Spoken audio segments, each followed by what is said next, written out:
को कब्रों से उठाया जाएगा। जन्नतुल बकी वालों की किस्मतों पर हमारी जाने कुर्बान।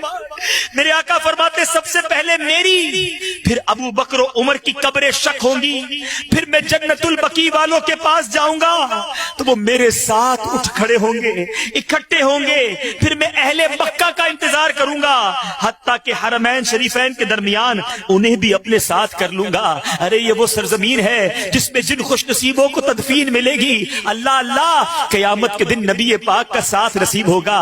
जभी तो क्या खूब बात आला हजरत लिखते हैं, तैबा में मर के ठंडे चले जाओ आंखें बंद, तैबा में मर के ठंडे चले जाओ आंखें बंद। सीधी सड़क ये शहर शफाअत नगर की है। मदीने में मौत की तमन्ना फकत हमारी नहीं, बड़े बड़े असलाफ, बड़े बड़े उलमा, उनकी जिंदगी का ये खासा हुआ करता, तमन्ना ये हुआ करती, किसी और की बात नहीं। हजरत उमर फारूक रदी अल्लाह तआला अन्हु की खास दुआ हुआ करती।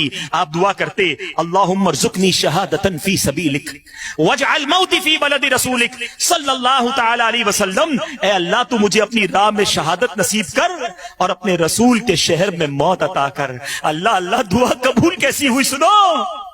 हजरत फारूक आज़म की ये दुआ मुफ्ती अहमद यार खान नईमी फरमाते हैं, सुबहान अल्लाह, फजर की नमाज, मस्जिद नबवी, मेहराब नबी और प्यारे आका के मुसल्ले पर शहादत नसीब हुई और नबी पाक के साथ रोजे में तदफीन नसीब हुई। अल्लाह ताला फारूक आज़म के सदके, उनकी शहादत के सदके हमें मदीने के सिवा कहीं और मौत ना अता फरमाए। जन्नतुल बकी हम सबका मुकद्दर बन जाए। बस ये अपनी दुआओं में हिस्सा मांगा करो। मीठे इस्लामी भाइयों, आइए बयान के आखिर में कुछ अल्लाह वालों की बात करते हैं। मैं और आप भी मदीने जाने की तमन्ना रखते हैं। हम में से कई ऐसे होंगे जो मदीना देखा है। अरे हम गए तो क्या गए, देखो अल्लाह वाले कैसे जाते हैं, जाते हैं तो किस अंदाज से जाते हैं। इमाम मालिक रज़ी अल्लाह तआला अन्हु करोड़ों मालिकियों के पेशवा हैं। आपने जिंदगी मदीने में गुजारी, मगर जितना अरसा मदीने में रहे सारी जिंदगी चप्पल न पहने। रफ़ा हाजत के लिए मदीना मुनव्वरा से बाहर तशरीफ ले जाते। एक बार आपको तोहफे में घोड़े पेश किए गए, आपने वो घोड़े वापस कर दिए, अपने रुफका को दे दिए। कहा कि मेरा जी नहीं चाहता कि उस जमीन पर सवारी करके अपने घोड़े के टापों से उस जमीन को रोंदूं जहां मेरे आका मदीने वाले मुस्तफा जलवा फरमा है। अरे वो क्या अंदाज था, क्या तरीका था। मीठे मीठे इस्लामी भाइयों, हम सब के इमाम, आशिकों के इमाम आला हजरत इमाम अहमद रजा खान अलैहि रहमतुर रहमान जब मदीना मुनव्वरा गए, सुनो सुनो, दूसरा सफर था, अरकाने हज अदा करने के बाद बीमार हो गए। मगर आप फरमाते हैं बीमारी के लंबा हो जाने से ज्यादा मुझे नबी पाक के दरबार में हाजिरी की फिक्र थी। बुखार ने शिद्दत इख्तियार की, लेकिन मैंने इसी हालत ही में मदीना मुनव्वरा का हाजिरी का इरादा कर लिया। मक्के शरीफ के उलमा कहने लगे, आप शदीद बीमार हैं और सफर भी काफी लंबा है, अपना इरादा बदल दीजिए, अब मदीना तैयबा न जाइए।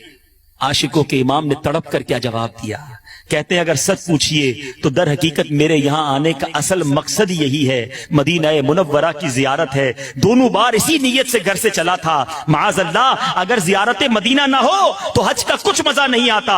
उन्होंने फिर रोका, मेरी हालत याद दिलाई। मैंने उनके सामने ये हदीस पाक पढ़ी, मन हज फलम यजुरनी फकत जफानी, कि जिसने हज किया मेरी कब्र की जियारत ना की उसने मुझ पर जुल्म किया। उलमाए किराम ने फरमाया, आप तो पहले भी जियारत कर चुके हैं। आला हजरत फरमाते, मेरे नजदीक हदीस का ये मतलब नहीं कि जितने हज करने हैं करो और जिंदगी में एक बार हाजिरी दे दो। हज के साथ मदीने की हाजिरी लाजमी है, सरकार के कदमों की हाजिरी लाजमी है। आप दुआ फरमाएं मैं सरकार के कदमों तक पहुंच जाऊं, बस पहुंच जाऊं, एक बार हाजिरी हो जाए फिर मेरा दम निकल जाए, मुझे इसकी कोई तमन्ना नहीं। आला हजरत का इश्क कैसा था, क्या खूब अंदाज में समझाते हैं। उनके तुफैल हज भी खुदा ने करा दिए, उसके तुफैल हज भी खुदा ने करा दिए। असले मुराद हाजिरी उस पाक दर